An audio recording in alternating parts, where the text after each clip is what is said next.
Adani group में दो बड़ी पॉजिटिव खबरें आ रही हैं। तो क्या मंडे को आपको तेजी देखने को मिल सकती है? कौन से काउंटर में तेजी देखने को मिल सकती है, कौन से में नहीं, ये कुछ होगा डिस्कशन। बाकी काफ़ी सारे लोग जो इन स्टॉक्स में हैं, पैनिक में हैं और पैनिक सेलिंग भी कर रहे हैं। अभी भी ऐसा रुक नहीं रही पैनिक सेलिंग। अगेन उनसे कहना चाहूँगा कि पैनिक सेलिंग मत करिए, एटलीस्ट वेट कर लीजिए 6 to 12 मंथ के आसपास। और फिर उसके बाद आपको जब मतलब आपके जो इन्वेस्टमेंट है वहाँ उसके आसपास आ जाए, तब वहाँ पे आप एग्जिट कर सकते हो। क्योंकि ये स्टॉक इसी नेचर के हैं, आज से नहीं है, ये पहले से ही हैं। हाई रिस्क हाई गेन वाले स्टॉक हैं। जैसे गिर रहे हैं वैसे ही भागते हैं। तो जब ये भागते हैं तब लोग दीवाने होते हैं इनके, जब ये गिर रहे होते हैं तब भाई डर रहे होते हैं, पैनिक में होते हैं। तो ये तो थोड़ा सा मोटा मोटा व्यू बता दिया। और टेलीग्राम चैनल ज्वाइन कर लो अगर ज्वाइन नहीं किया अभी तक, और अगर आपने अभी तक चैनल को सब्सक्राइब नहीं किया तो सब्सक्राइब कर लो। और बाकी I am not saviour adviser, जो भी मेरी वीडियो आती है सब आती है एजुकेशन पर्पज़ के लिए। थोड़े आप लोगों के क्वेश्चन है, उनके सवालों के जवाब देने की कोशिश करूंगा। तो फटाफट से पहले उनको थोड़ा देख लेते हैं। I have Adani green on 1500 should I average now और wait for more 2-3 correction, timing is no issue, I can hold for 2 to 3 years only easily. तो देखो मेरा तो व्यू अच्छा है अडानी ग्रीन पे, मैं पॉजिटिव हूँ काफ़ी अडानी ग्रीन पे। और अगेन अगेन आप जब भी अडानी ग्रीन कंसोलिडेशन हो, चाहे वो जहाँ पर भी कंसोलिडेशन दिखाए, थोड़ा सा सर्किट वगैरह खुले, वहाँ पे जा सकते हैं, कोई ऐसी दिक्कत नहीं दिखती है।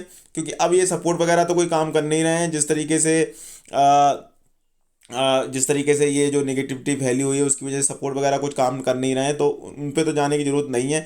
हाँ, कहीं पे कंसोलिडेशन होता है, थोड़ा सा महंगा खरीद सकते हो। ऐसा नहीं कि भाई जैसे भाई मान लो आज यहाँ पे क्लोजिंग हुई, कहीं पर भी मान लो 500 रुपये पे क्लोजिंग हुई और 4-5 दिन या भाई हफ्ते भर 500, 520, 530, 600 के आसपास रेंज में ही घूम रहा है। एक कंसोलिडेशन, एक बेस बना लिया है, वहाँ पर फिर एवरेजिंग कर सकते हो। और उसके बाद अगर रैली आएगी, या हो सकता है सडन रैली भी आ सकती है इनमें, हो सकता है मौका भी ना मिल पाए आपको एवरेजिंग करने का, अपर सर्किट लगने लगे, तो इस तरीके से भी हो सकता है। लेकिन अगर मौका मिले तब आप वहाँ पे कर लेना, नहीं मिले तो कोई बात नहीं, जाने देना। तो इस तरीके से कर सकते हो। क्योंकि अभी ऐसे पता नहीं है कि भाई, हो सकता है मे बी मंडे को अपर सर्किट लग जाए, हो सकता है ना भी लगे। तो इस तरीके से थोड़ा सा अपना व्यू को मतलब सिचुएशन के हिसाब से चेंज थोड़ा सा करना है। तो ये मैंने व्यू बता दिया अपना।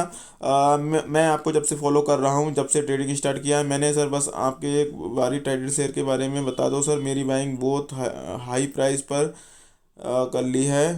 तो भाई देखो ऐसा है, 62 रुपये पे आपने ट्राइडेंट खरीद रखा है, तो आपने बिल्कुल टॉप पे खरीदा है। और ट्राइडेंट पेनी स्टॉक है, ऑल दो पेनी स्टॉक में ठीक ठाक स्टॉक है। मतलब पेनी जो स्टॉक है, बाकी तो मैं लाइक ही नहीं करता।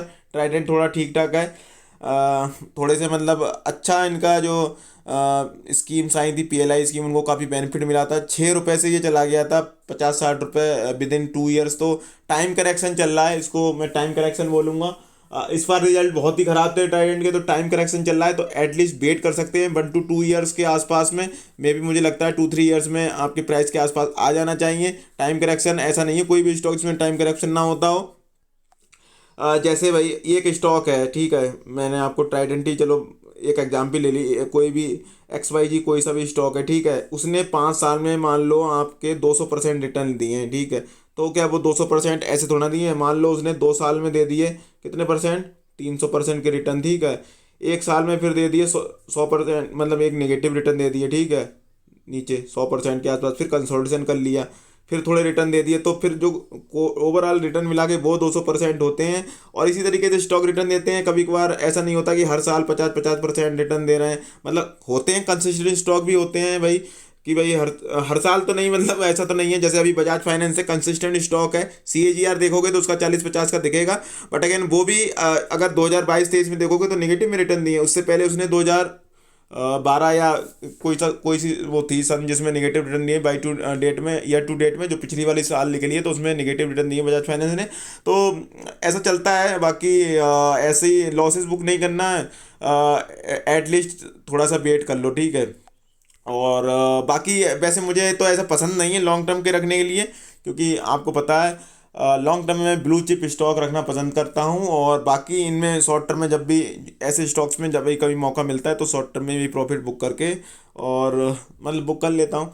और मनोज जी का एक क्वेश्चन है, सर आपकी नॉलेज के हिसाब से अडानी को अपने कर्ज को कहाँ तक उतारने में सक्षम है? क्या आप इस बात को अपना क्वालिफिकेशन देख सके? मैंने वीडियो में लिखा था कि अडानी की 2.5 लाख करोड़ का उनकी कंपनी की वैल्यू वाला। देखो ऐसा है, कर्ज जो ये इनकी कंपनियां हैं अडानी ग्रुप की, चाहे अडानी पावर हो, इनमें कर्जा होता ही होता है। इनका बिजनेस इस तरीके का है कि उसमें डेट होता ही होता है, और ये पूरा डेट तो इन कंपनियों में कभी उतरता नहीं है। मैं आपको कह दूं उतार देंगे तो ऐसा नहीं होने वाला, अभी तो पॉसिबल नहीं है बिल्कुल कि आप कहो कि डेट फ्री कंपनी बना देंगे, तो ये बिल्कुल पॉसिबल नहीं है। जिस तरीके का जो इनका बिजनेस है, चाहे वो अडानी पोर्ट हो, चाहे वो अडानी ग्रीन का बिजनेस हो, चाहे आप अडानी पावर का बिजनेस हो, हाँ अडानी बिल्मर वगैरह हैं, उनके बिजनेस में जो एफएमसीजी के, वहाँ डेट फ्री कंपनी बना सकते हैं, बट इस तरीके का बिजनेस है कि यहाँ पे डेट फ्री बनाना मुश्किल है। आप वर्ल्ड में कंपनियां देखोगे, चाहे पावर की, चाहे ग्रीन सेक्टर की, चाहे जो पोर्ट वाली, आप मैक्सिमम मैक्सिमम 99% कंपनियों में डेट पाओगे। हो सकता है किसी पे थोड़ा कम हो सकता है किसी पे ज़्यादा हो। पावर सेक्टर में भी आप देखोगे, टाटा पावर, टाटा की है कंपनी, तो उस पर भी डेट है, काफ़ी ज़्यादा डेट है। मतलब कोई भी हो, चाहे जेपी पावर लो, चाहे Tata power low, even Tata power one of the best मुझे जो लगती है, उस पर भी डेट है। तो ये मैंने अपने जो पर्सनल व्यू है, मुझे ये नहीं पता कितना है, मैंने आपके क्वेश्चन बस पढ़ा है, उसके व्याप पे मैंने जो आंसर है वो दिया है। अगेन जो मेरे व्यू थे मैंने बता दिए हैं। बाकी मैं जिन स्टॉक्स पे पॉजिटिव रहता हूँ, ऐसे डेट डेट वगैरह तो एक, चलो एक डेटा पॉइंट है, बट अगेन जब अगर उन कंपनियों में आपको इन्वेस्ट करना है, तो इनमें पावर सेक्टर में आपको डेट मिलेगा ही मिलेगा, कोई सी भी आप कंपनी में जाओ। आप ग्रीन एनर्जी में जाओगे तो मैक्सिमम आपको जो भी है कंपनियां, उनमें मिलेगा ही मिलेगा डेट। तो ये कुछ चीज़ें हैं, बाकी देखते हैं आगे क्या होता है अ, मतलब ग्रुप में। और व्यू चेंज थोड़े बहुत होते हैं समय के साथ में, और यही है बाकी अभी के लिए तो कि अगर आपके पास पहले से है तो बस थोड़ा सा होल्ड करके रख सकते हो अपनी साइकोलॉजी को स्ट्रॉन्ग करके। और अगर कहीं पे भी कंसोलिडेशन होता है किसी भी स्टॉक में जिसमें भी आप गए हो, तो वहाँ पे थोड़ा बहुत वहाँ पे एवरेजिंग करने की सोच सकते हो। और बस यही है। और अब थोड़ी सी बात कर लेते हैं, जो दो पॉजिटिव खबर आई उनकी बात कर लेते हैं। तो यहाँ पे एक बड़ी खबर अडानी ग्रीन के लिए आ रही है, काफ़ी बड़ी पॉजिटिव है। दो इनको जो इनके प्रोजेक्ट हैं, रिन्यूएबल एनर्जी के, Sri Lanka investment promotion body approve to renewable energy project of India Adani group to be set up in the north and eastern region of island nation.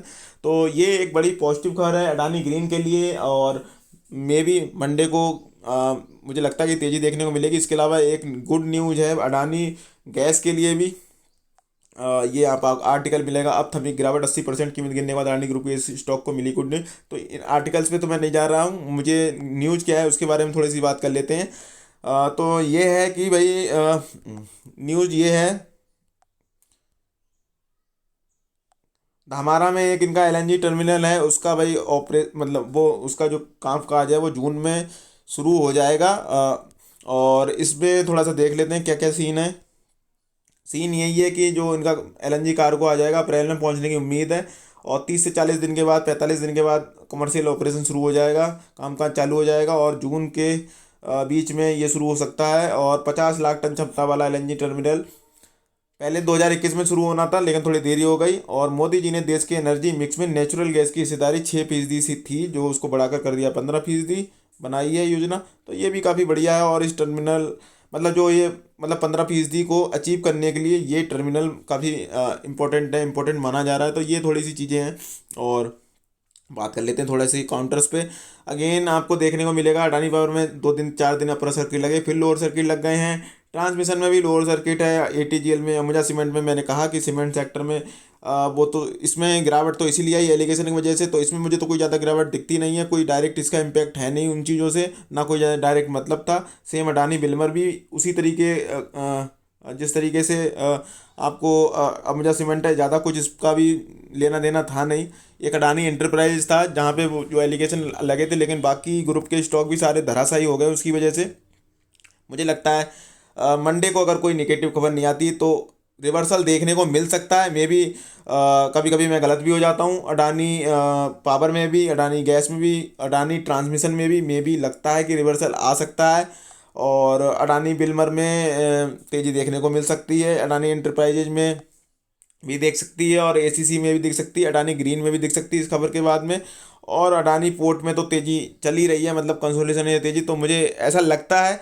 अब देखते हैं भाई, वीकेंड है, 2 दिन है, सैटरडे है, संडे है, अगर 2 दिन में कोई अगर खबर ऐसी बुरी खबर, पॉजिटिव खबरें ज़्यादा होती हैं, पूरी खबर कोई भी नहीं आती। मार्केट में भी एकदम से मतलब अगर ग्रीन रहती है, कोई निगेटिव खबर मार्केट में भी नहीं होती है, और मार्केट अगर तेज़ रहती है तो मुझे लगता है कि इनमें भी तेज़ी देखने को मिल सकती है काउंटर्स में। तो ओवरऑल तो भाई मंडे को मॉर्निंग वाले दिन जो मेरा एक व्यू होगा वो बताऊंगा। अभी के लिए जो मेरा व्यू है वो मैंने बता दिया। इन द एंड मर्जी है आपकी, पैसा आपका, फाइनेंशियल एडवाइस पूछ सकते हो, अपना एक व्यू बना सकते हो, सुनी सबकी करनी अपनी। चैनल नए चैनल को सब्सक्राइब कर लेना, वीडियो दूसरे जय हिंद दोस्तों।